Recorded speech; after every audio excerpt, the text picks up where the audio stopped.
Audio on demand from Vision Christian Media.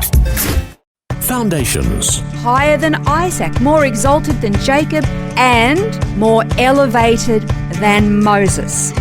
So that's what it says in the Midrash, that this Messiah was going to be higher and loftier than everybody. Foundations. Understanding the Jewish foundations of our Christian faith. With Robbo Robinson and Mandy Warby. In our last program, we began learning about the person of Moses and how he had a remarkable relationship with God, to the point where God spoke with him face to face the way friends speak with each other. All Jews revere Moses. He did, after all, bring about the absolute deliverance of the Hebrews from slavery in Egypt and saw them all safely into the promised land, even though he himself didn't enter. He led them through the wilderness for 40 years and was the spokesman for God to the people. It was through Moses that God gave the people his word. It was through Moses that the people learned about his standards and expectations and his love for them. Moses was the epitome of an excellent leader, even as he learned on the job, so to speak. Without question, Moses was a brilliant man, but is he more brilliant than Mashiach? And to whom should we be making our allegiance? That's what we're going to look at again today. Yeah, because out of all of the prophets, to the Jewish people, Moses is the absolute greatest. He is the most revered, and of course they don't accept Jesus as Mashiach, so they certainly don't accept him as a prophet either.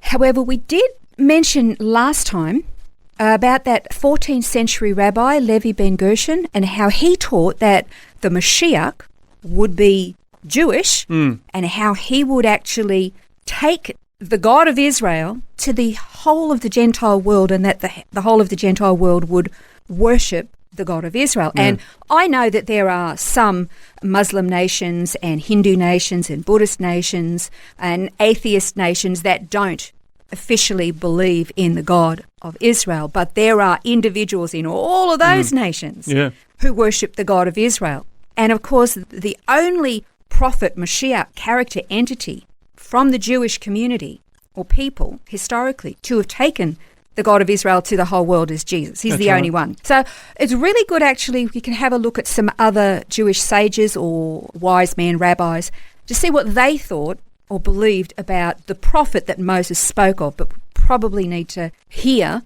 what Moses said about him first, just again. Yeah, we read this in the last program, Deuteronomy 18:15. Moses said, "The Lord your God will raise up for you a prophet like me from among you, from your countrymen. You shall listen to him." So he's saying it's got to be a Jew. Has to be a Jew. Yeah. All right, okay, so the Talmud, which we've mentioned before quite a few times, one of the most authoritative sacred writings of the Jewish people, says this: all the prophets prophesied of the days of the Messiah.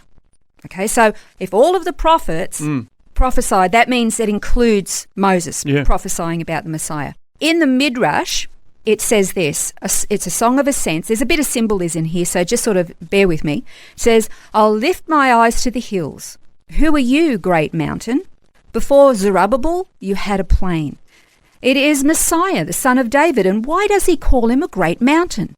Because he is greater than the fathers, as it was said in Isaiah 52, Behold, my servant shall act wisely. He shall be high and lifted up and shall be exalted. Loftier than Abraham, higher than Isaac, more exalted than Jacob, and more elevated than Moses." So that's what it says in the Midrash, that this Messiah, the Mashiach, this mountain, was going to be higher and loftier than everybody in the Bible, including Moses. So, he's quoting from Isaiah 52. Well, when I say he, I'm saying the Midrash is quoting from Isaiah 52. Now, I mentioned Dr. Itan Bar many times from the Ministry of One for Israel, upon which this research is based on his research.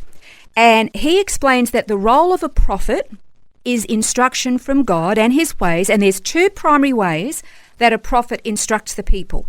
Number one, it's through a warning to the people. And number two, it's through giving detailed information about the future. So it's both instructive and predictive. So the first prophecies in Isaiah were actually dealing with immorality and Israel's corruption, in particular with the leadership of the Jewish people and the Jewish nation, because they were pretty rotten. Yeah. They were pretty corrupt. And so there was the warning. And then later you've got so many prophecies, probably more than any other prophet, and they all prophesied Messiah. But Isaiah in particular he had so many prophecies about the Messiah and the future. And every one of those was fulfilled in Christ. And there are more still to come. But the rules for prophets was really strict. Okay, you had to be, if you were a prophet, you were speaking for God, you were his mouthpiece.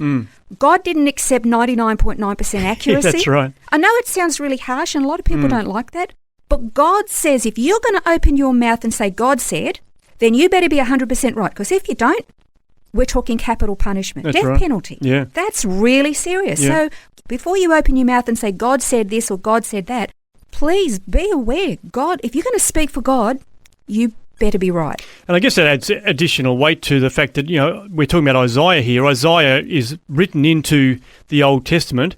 So the Jewish people believed that he was speaking truth and that he wasn't, that there wasn't 99.9% of his prophecies coming true, but that everything he said would be coming true. Absolutely. And of course, Moses is in the same category. Like he was a prophet, is. and what he predicted to come into the future came true as well. And I mean, the book of Deuteronomy is a great example of that.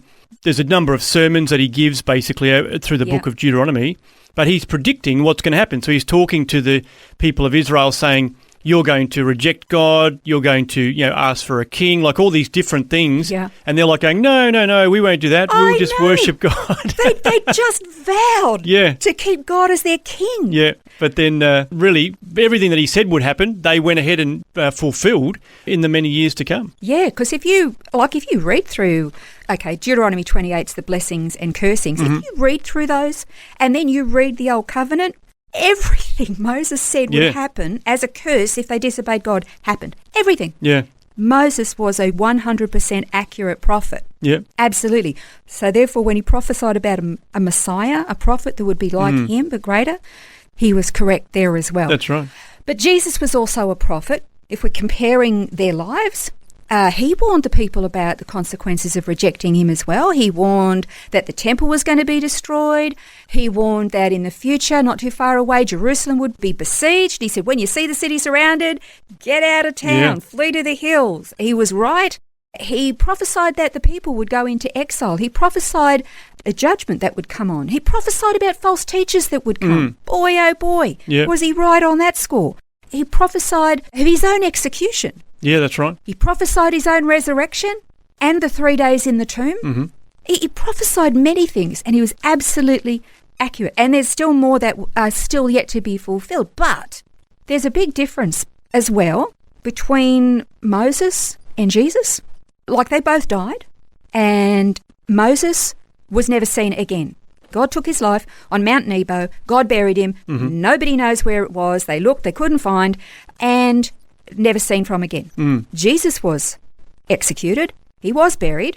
Ta-da! 3 days later, he rises from the grave. Even though there was Roman centurions there guarding it, he still rose from the dead and was seen by hundreds of people, and they all watched him as he ascended into heaven. That's right. So there is a difference between the two of them in that respect. But when it comes to the accuracy of their prophetic ministries, 100% accuracy. Well, next time we're going to continue looking at this character of Moses and list the reasons why Jesus is the prophet that Moses spoke about in Deuteronomy 18. That's next time on Foundations.